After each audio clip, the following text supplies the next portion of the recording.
नमस्कार दोस्तों, मैं राज सैनी प्रयास यूट्यूब चैनल में आपका स्वागत करता हूं। लास्ट टाइम अपन ने कंप्यूटर का तीसरा जो टॉपिक था क्लासिफिकेशन ऑफ कंप्यूटर की अपन बात कर रहे थे, यानी कंप्यूटर को किस प्रकार से वर्गीकरण किया गया है, कितने भागों में इसको बांटा गया है, इसकी अपन बात कर रहे थे। तो आज फिर से एक बार दोबारा ये टॉपिक स्टार्टिंग से ही ले लेते हैं, क्लासिफिकेशन ऑफ कंप्यूटर का। ठीक है, सबसे पहले मैं आपको बात करता हूं कि कंप्यूटर है, इसको मोस्टली दो प्रकारों से डिवाइड किया गया है, दो प्रकार से बांटा गया है। एक तो है कंप्यूटर को कार्य व उद्देश्य के आधार पर, यानी वर्क एंड पर्पज के आधार पर। दूसरा है कंप्यूटर को साइज के आधार पर, यानी दो प्रकार से इसको डिवाइड किया गया, बांटा गया है। तो आज अपन सबसे पहले बात करेंगे कि कंप्यूटर को कार्य व उद्देश्य के आधार पर, यानी वर्क एंड पर्पज के आधार पर कितने भागों में बांटा गया है। सबसे पहले क्लासिफिकेशन ऑफ कंप्यूटर के अंदर अपन work and purpose,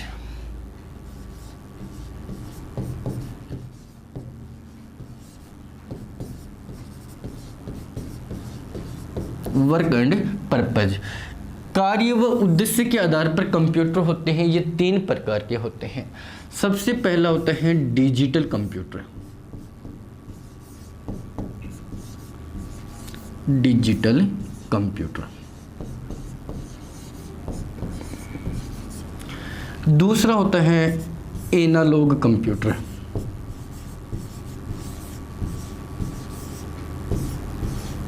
analogue computer.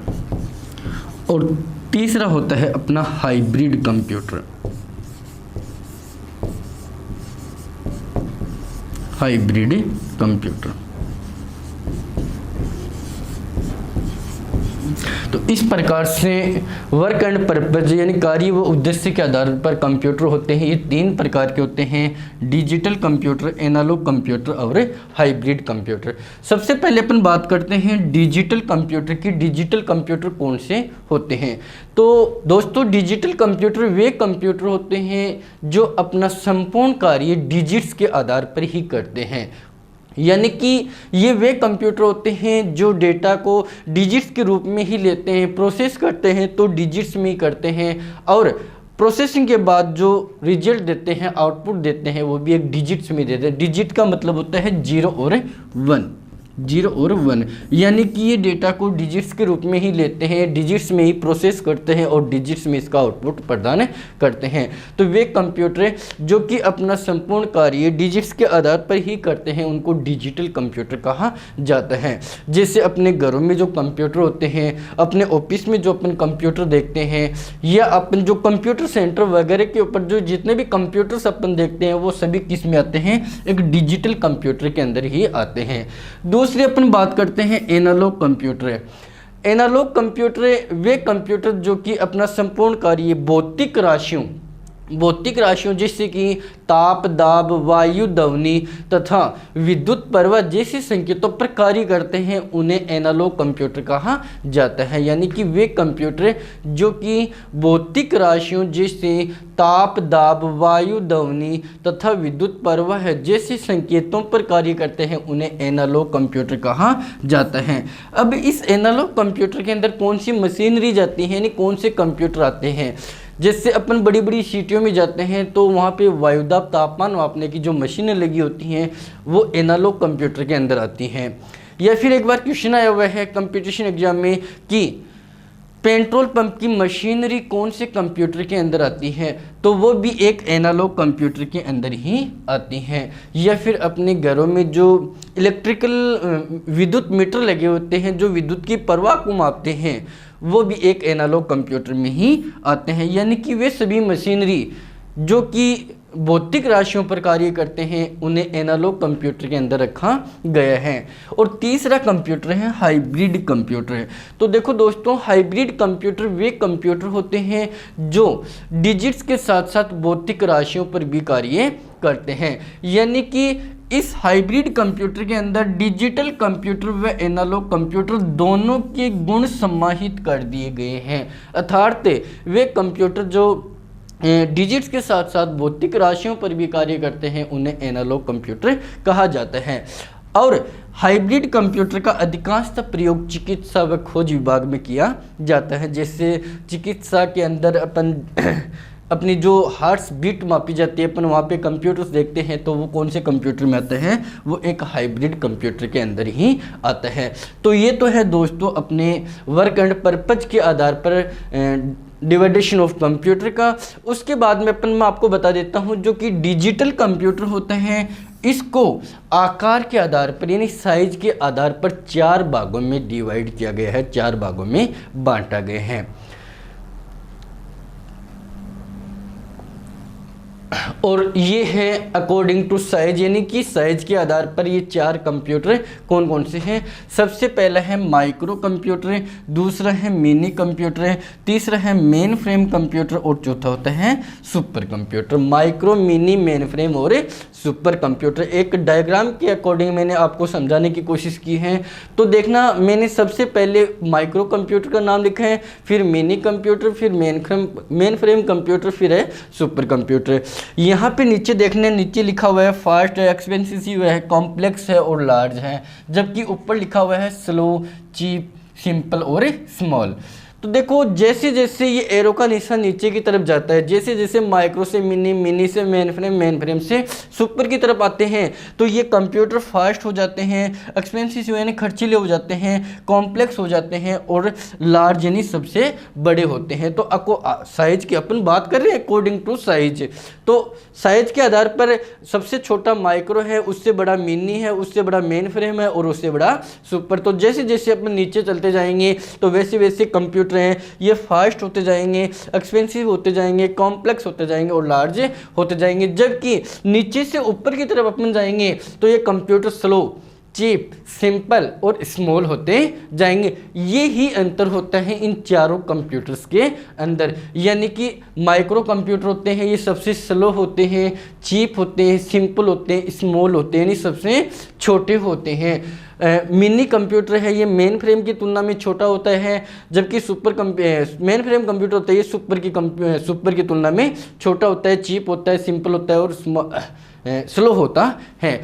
तो अब अपन इनको डिटेल से अपन पढ़ेंगे। सबसे पहले माइक्रो कंप्यूटर के बारे में, उसके बाद में मिनी कंप्यूटर के बारे में, मेन फ्रेम और सुपर कंप्यूटर के बारे में। तो ये 4 चीज़ें ध्यान में रखना, स्लो, चीप, सिंपल और स्मॉल। जैसे जैसे अपन नीचे की तरफ जाते जाएंगे तो ये फास्ट होते जाएंगे, एक्सपेंसिव होते जाएंगे, कॉम्प्लेक्स होते जाएंगे और लार्ज होते जाएंगे। ठीक है, तो अपन सबसे पहले माइक्रो कंप्यूटर की बात करते हैं। तो देखो दोस्तों, माइक्रो कंप्यूटर की डेफिनेशन होती है कि वे कंप्यूटर जिनमें मुख्य तत्व के रूप में माइक्रो प्रोसेसर का प्रयोग किया जाता है, मुख्य तत्व के रूप में माइक्रो प्रोसेसर का प्रयोग किया जाता है, उन्हें माइक्रो कंप्यूटर कहा जाता है। यानी वे कंप्यूटर जिनमें मुख्य तत्व के रूप में माइक्रो प्रोसेसर का प्रयोग किया जाता है उन्हें माइक्रो कंप्यूटर कहा जाता है। और पिछली क्लास में मैंने आपको बताया था कि माइक्रो प्रोसेसर का प्रयोग सन 1970 में किया गया था। सन 1970 में इंटेल कंपनी ने सबसे पहला प्रोसेसर बनाया था और उसका नाम मैंने बताया था आपको इंटेल 4004। ये विश्व का प्रथम माइक्रो प्रोसेसर था और प्रथम माइक्रो कंप्यूटर बनाने वाले वैज्ञानिक का नाम है, वो है ईडी रॉबर्ट्स। यानी ईडी रॉबर्ट्स नामक वैज्ञानिक ने विश्व का प्रथम माइक्रो प्रोसेसर बनाया था। माइक्रो कंप्यूटर होते हैं ये दैनिक जीवन में जो अपन चारों तरफ अपने आसपास जो भी कंप्यूटर देखते हैं वो सभी माइक्रो कंप्यूटर होते हैं जो सबसे छोटे होते हैं आकार में। ये इनके अंदर सिंगल यूज होते हैं। माइक्रो कंप्यूटर होते हैं ये सिंगल यूजर होते हैं और इनकी प्रोसेसिंग स्पीड होती है वो सबसे कम होती हैं। जैसे लैपटॉप होते हैं, अपनी पीसी होता है, ये सब माइक्रो कंप्यूटर के ही एग्जाम्पल होते हैं। एक बार एग्जाम में क्वेश्चन आया था कि निम्न में से पर्सनल कंप्यूटर किसे कहा जाता है। मैंने ऑफलाइन क्लास के अंदर भी ये क्वेश्चन मैंने बताया था कि एग्जाम में आया क्वेश्चन है कि पर्सनल कंप्यूटर किसे कहा जाता है। 4 ऑप्शन यहाँ पे देख रहे हैं, दे रखे हैं, आप बताओ कौन सा कंप्यूटर है फटाफट।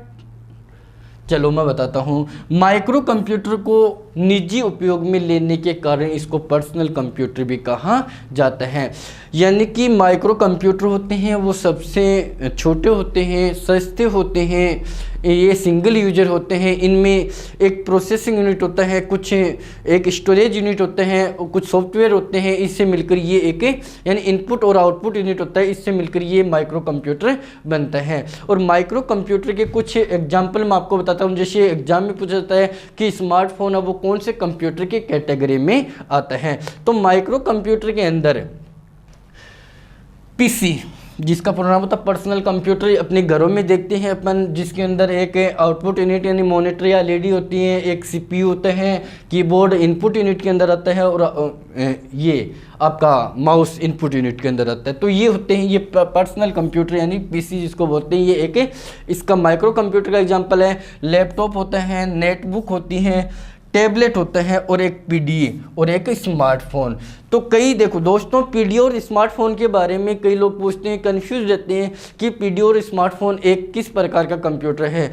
तो मैं बता देता हूँ आपको, पीडीए और स्मार्टफोन है ये दोनों ही कौन से कंप्यूटर के अंदर आते हैं, माइक्रो कंप्यूटर के अंदर आते हैं। तो समझ गए होंगे आप माइक्रो कंप्यूटर के बारे में। यानी माइक्रो कंप्यूटर वे कंप्यूटर होते हैं जिनमें मुख्य अवयव या मुख्य तत्व के रूप में माइक्रो प्रोसेसर का प्रयोग किया जाता है, उन्हें माइक्रो कंप्यूटर कहा जाता है। ये माइक्रो कंप्यूटर के एग्जांपल्स होते हैं। उसके बाद में अपन आगे बढ़ते हैं मिनी कंप्यूटर। माइक्रो कंप्यूटर से आगे होता है मिनी कंप्यूटर होता है। तो देखो माइक्रो कंप्यूटर जैसे मिनी कंप्यूटर की तरफ अपन जाएंगे तो ये साइज में माइक्रो कंप्यूटर से बड़े होंगे, उससे थोड़ा सा इसकी प्रोसेसिंग स्पीड तेज होगी। तो अपन देखते हैं अभी मिनी कंप्यूटर के बारे में। तो दोस्तों मिनी कंप्यूटर होते हैं ये डिजिटल कंप्यूटर, यानी mini computers are digital computer generally used in multi user system. जो अपना माइक्रो कंप्यूटर होता है ये सिंगल यूजर होते हैं, यानी कि उसमें एक समय में एक ही यूजर कार्य कर सकते हैं। जबकि मिनी कंप्यूटर होते हैं ये जनरली यूज किए जाते हैं मल्टी यूजर सिस्टम के लिए, जहाँ पे एक कंप्यूटर से एक से अधिक यूजर्स एक साथ कार्य करते हैं, मल्टी यूजर सिस्टम कहलाता है। They have high processing speed and high storage capacity than the micro computer. यानी कि ये जो कंप्यूटर होते हैं मिनी कंप्यूटर होते हैं, इनकी प्रोसेसिंग स्पीड होती है और इसकी जो स्टोरेज कैपेसिटी होती है ये किससे बड़ी होती है, किससे तेज होती है, माइक्रो कंप्यूटर से तेज होती है। देखो मैंने अभी आपको बताया था एक कि ये मल्टी यूजर होते हैं, मल्टी यूजर। मैंने अभी आपको बताया था कि मल्टी यूजर सिस्टम में क्या होता है, एक कंप्यूटर होता है, एक मुख्य कंप्यूटर होता है जिससे अन्य टर्मिनल जिसको कंप्यूटर बोलते हैं, अन्य कंप्यूटर जोड़ दिए जाते हैं। तो यहाँ पे ये जो सेंट्रल कंप्यूटर होता है ये मिनी कंप्यूटर होता है, यानी मिनी कंप्यूटर का यूज मल्टी यूजर में जो मेन कंप्यूटर होता है उसके लिए किया जाता है। मिनी कंप्यूटर्स कैन सपोर्ट 4 से 200 यूजर सिमुटेंटली, यानी कि एक साथ 4 से लेकर 200 यूजर इसमें एक साथ कार्य करने की इसमें कैपेसिटी होती है। मिनी कंप्यूटर की कैपेसिटी 4 से 200 यूजर एक साथ मिलकर कार्य करने की होती है। और इसके कुछ एक एग्जाम्पल होते हैं, एक होता है PDP 11, एक IBM 8000 सीरीज के दो कंप्यूटर होते हैं। ये कौन से कंप्यूटर होते हैं, मिनी कंप्यूटर होते हैं। दोनों क्वेश्चन एग्जाम में पूछे हुए हैं, दोनों क्वेश्चन एग्जाम में बचे हैं कि ये कौन से कंप्यूटर होते हैं, यानी किस प्रकार के कंप्यूटर के एग्जाम्पल हैं। तो PDP 11 एंड IBM 8000 सीरीज के जो कंप्यूटर होते हैं वो कौन सी कंप्यूटर के अंदर आते हैं, मिनी कंप्यूटर के अंदर आते हैं। तो ये हो गया अपना दूसरा मिनी कंप्यूटर, यानी कि मिनी कंप्यूटर डिजिटल कंप्यूटर होते हैं जो कि जनरली यूज किए जाते हैं मल्टी यूजर सिस्टम के लिए। और दे हैव हाई प्रोसेसिंग स्पीड, यानी कि ये इसकी प्रोसेसिंग स्पीड होती है और इसकी जो डेटा स्टोरेज कैपेसिटी होती है ये ज़्यादा होती है किससे, माइक्रो कंप्यूटर से, यानी माइक्रो कंप्यूटर से तेज होती हैं।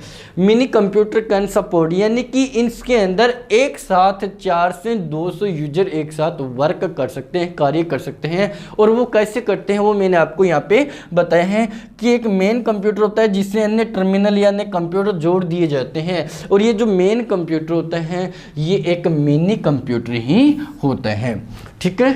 उसके बाद में अपन बात करते हैं नेक्स्ट कंप्यूटर का जो टाइप आता है main frame computer. Main frame computer यानी main frame computer are multi user multi programming and high performance, यानी कि ये जो मल्टी यूजर होते हैं, जैसे मिनी कंप्यूटर वो भी एक मल्टी यूजर होते हैं, इसी प्रकार मेन फ्रेम कंप्यूटर भी एक मल्टी यूजर होता है। मल्टी प्रोग्रामिंग, मल्टी देखो एक तो होता है सिंगल प्रोग्रामिंग जो एक समय में केवल एक ही प्रोग्राम को रन करने की कैपेसिटी रखते हैं, जबकि वे कंप्यूटर जो एक समय में एक से अधिक प्रोग्राम को एक साथ रन करने की कैपेसिटी रखते हैं उन्हें मल्टी प्रोग्रामिंग कंप्यूटर कहा जाता है। यानी कि ये इसकी कैपेसिटी है। जो मेन फ्रेम कंप्यूटर होते हैं ये एक समय में एक से अधिक प्रोग्रामों को एक साथ रन कर सकते हैं। They operate at very high speed, very high large data storage capacity। सबसे देखो यहाँ पे सबसे मोस्ट बात होती है ये वेरी लार्ज स्टोरेज कैपेसिटी। दोस्तों सुपर कंप्यूटर और मेन फ्रेम कंप्यूटर के अंदर डिफरेंस होता है वो बहुत ही कम होता है। दोनों में डिफरेंस ये होता है कि जो मेन फ्रेम कंप्यूटर होता है ये एक साथ बहुत ज़्यादा डेटा के ऊपर प्रोसेसिंग करता है, यानी कि एक साथ बहुत सारे ज़्यादा डेटा पे प्रोसेसिंग कर सकता है, जबकि जो सुपर कंप्यूटर होते हैं वो एक ही डेटा पर प्रोसेसिंग स्पीड उसकी तेज़ होती है। दोनों में डिफरेंस यही है, ये एक साथ एक से अधिक डेटा पर प्रोसेसिंग करता है, जबकि वो एक डेटा पर बहुत ज़्यादा तेज़ गति से प्रोसेसिंग करता है। ये इसकी डिफरेंस होता है इन दोनों के अंदर। यानी they operate at a very high speed, have very large storage capacity, यानी कि ये जो मेन फ्रेम कंप्यूटर होते हैं इसकी डेटा स्टोरेज कैपेसिटी काफ़ी तेज होती है और ये एक साथ बहुत सारे डेटा के ऊपर प्रोसेसिंग करने की कैपेसिटी रखते हैं।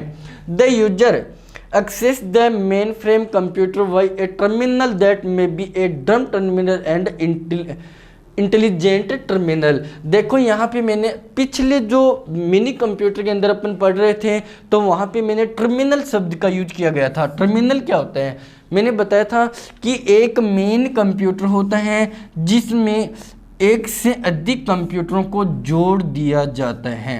अब ये कंप्यूटर होते हैं ये होते हैं टर्मिनल, जिसको बोलते हैं टर्मिनल। फॉर एग्जांपल मैं आपको बताता हूँ कि जैसे ये ए है, ये बी है, ये सी है, ये डी है और ये ई है, यानी कि इस एक कंप्यूटर से सेंट्रल कंप्यूटर से 5 टर्मिनल जुड़े हुए हैं।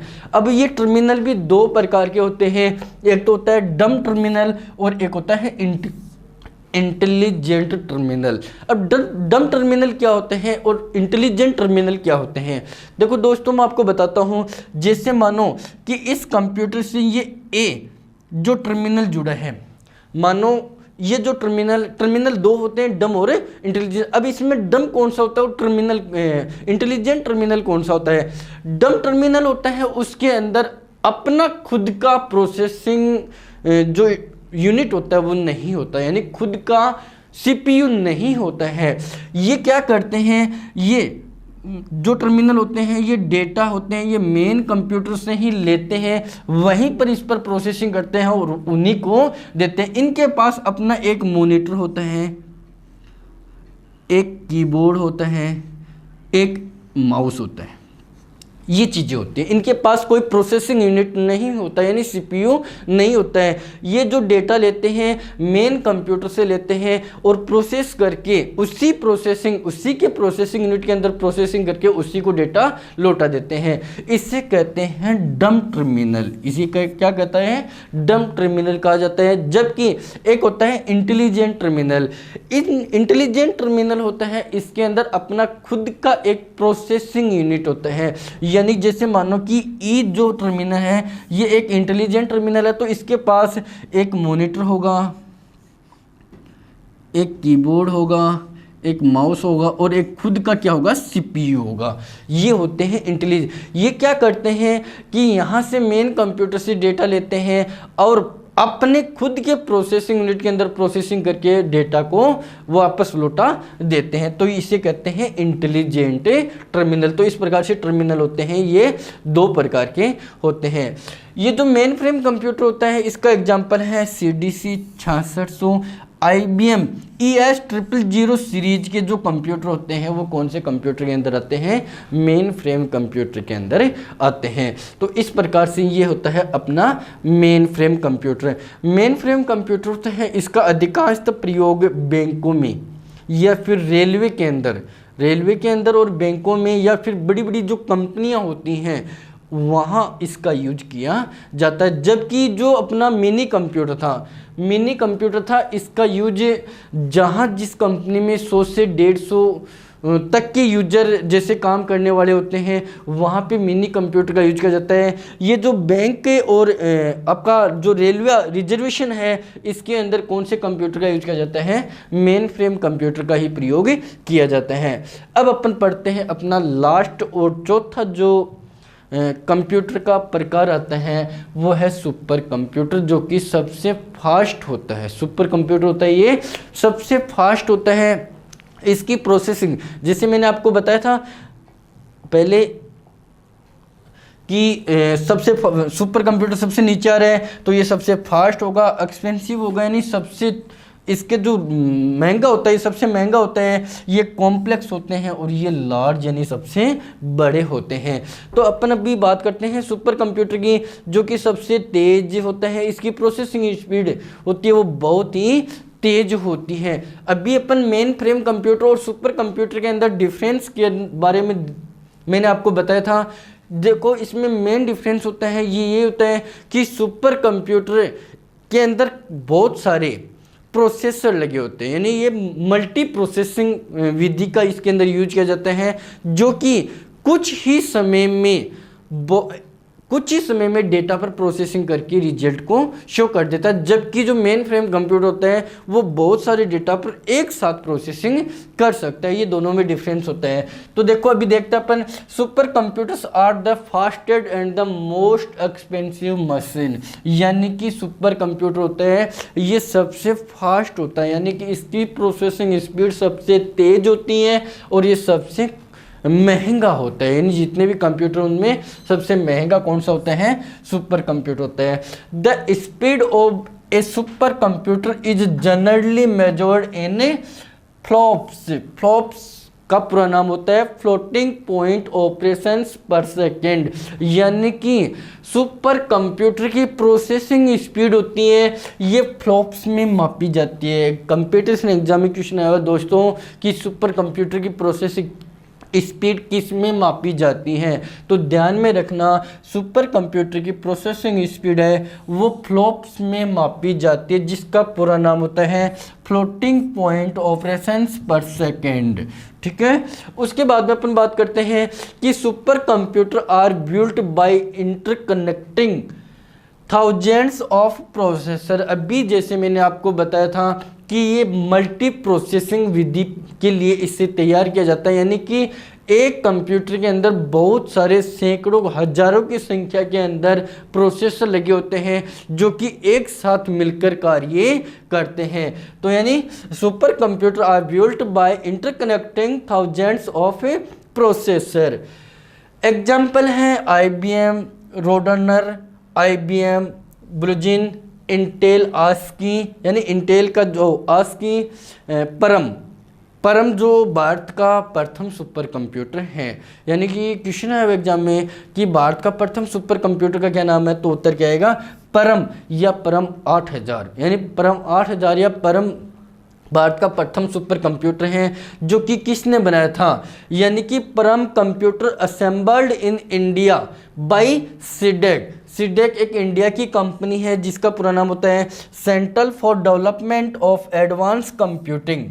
ये पूछा गया है सीडेक का पूरा नाम, तो ध्यान में रखना दोस्तों कि सुपर कंप्यूटर के एग्जाम्पल हैं IBM के रोडनर, IBM का ब्लूजिन, इंटेल का आस्की और परम। ये मोस्टली सुपर कंप्यूटर के एग्जाम्पल होते हैं। परम कंप्यूटर हैं ये किसके द्वारा बनाए गए हैं? इंडिया के जो सीडेक कंपनी, इंडिया की सीडेक कंपनी जो कि कहाँ स्थित है? पुणे में स्थित है, उसके द्वारा बनाया गया है। उस सीडेक का पूरा नाम होता है central for development of advance computer. तो ये है अपने टाइप्स ऑफ कंप्यूटर, कंप्यूटर के प्रकार। इसके बाद में मैं आपसे कुछ क्वेश्चन पूछता हूँ जो कि मैंने ऑफलाइन क्लास के अंदर भी आपको बताए थे, जैसा कि भारत का प्रथम सुपर कंप्यूटर का भारत के प्रथम कंप्यूटर का क्या नाम है?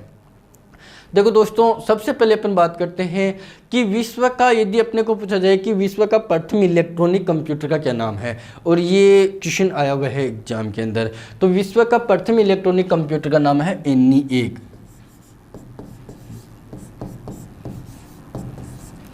ENIAC विश्व का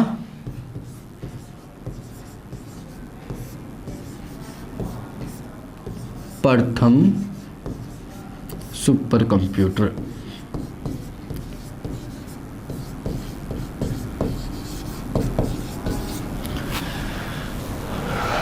अब अपन बात करते हैं कि भारत का प्रथम कंप्यूटर का क्या नाम है। भारत के प्रथम कंप्यूटर का नाम है सिद्धार्थ।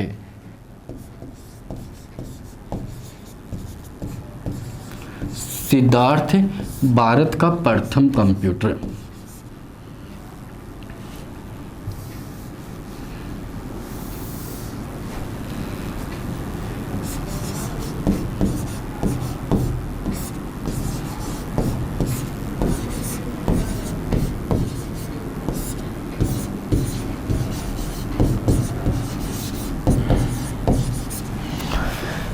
भारत का प्रथम सुपर कंप्यूटर का क्या नाम है? तो भारत के प्रथम सुपर कंप्यूटर का नाम है, अभी जो मैंने बताया था, परम। परम जो कि कौन सी कंपनी ने बनाया था? सीडेक कंपनी ने। कहाँ की है सीडेक कंपनी? पुणे, यानी पुणे के अंदर इसे बनाया गया था। देखो दोस्तों, यहाँ पे कई बार ऑप्शन में परम की सीरीज आ जाती हैं और एक के अंदर ऑप्शन दे दिया, जैसे आप मैंने प्रश्न आ गया कि भारत का प्रथम सुपर कंप्यूटर है, तो एक में दे दिया परम 8000, परम युवा, परम प्रद्युम्न। इस प्रकार से यदि ऑप्शन दे दें तो यहाँ पे उत्तर आएगा परम 8000। यदि यहाँ पे ऑप्शन में केवल परम दे रखा है तो उत्तर परम भी सी होगा। लेकिन यदि परम की काफ़ी सीरीज चली है, जिससे परम 8000 है, परम 10000 है, परम युवा है, परम एका है, परम पदम है, इस प्रकार से यदि उसकी सीरीज के अंदर नाम दे दें कंप्यूटर का परम का, तो वहाँ पे उत्तर परम 8000 ही आएगा, जो कि 1991 में बना था, सीडेक कंपनी ने बनाया था। ये परम है भारत का प्रथम सुपर कंप्यूटर।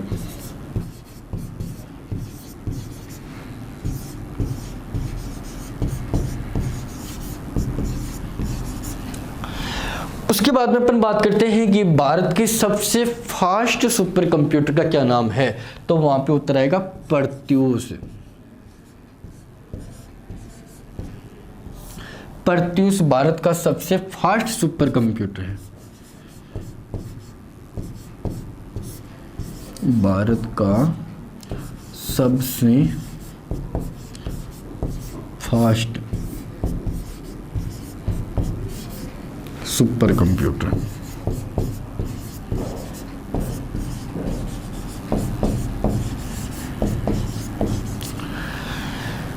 जो कि 2018 में बना था। 2018 में ये प्रत्यूष बना हुआ है। अब अपन बात करते हैं कि विश्व का प्रथम सुपर कंप्यूटर का क्या नाम है, तो विश्व का प्रथम सुपर कंप्यूटर का नाम है क्रे। विश्व का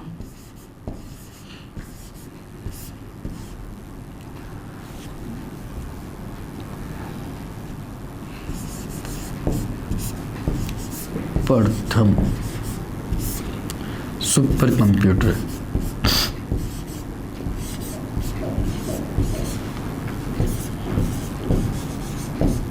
जो कि अमेरिका के द्वारा बनाया गया था। अमेरिका की क्रे कंपनी थी, उसके द्वारा बनाया गया था। और लास्ट क्वेश्चन पूछता हूँ कि विश्व का सबसे फास्ट सुपर कंप्यूटर का क्या नाम है। तो विश्व का सबसे fast super computer IBM Sumit, IBM Sumit विश्व का प्रथम सबसे फास्ट सुपर कंप्यूटर, जो कि अमेरिका की IBM कंपनी ने बनाया था।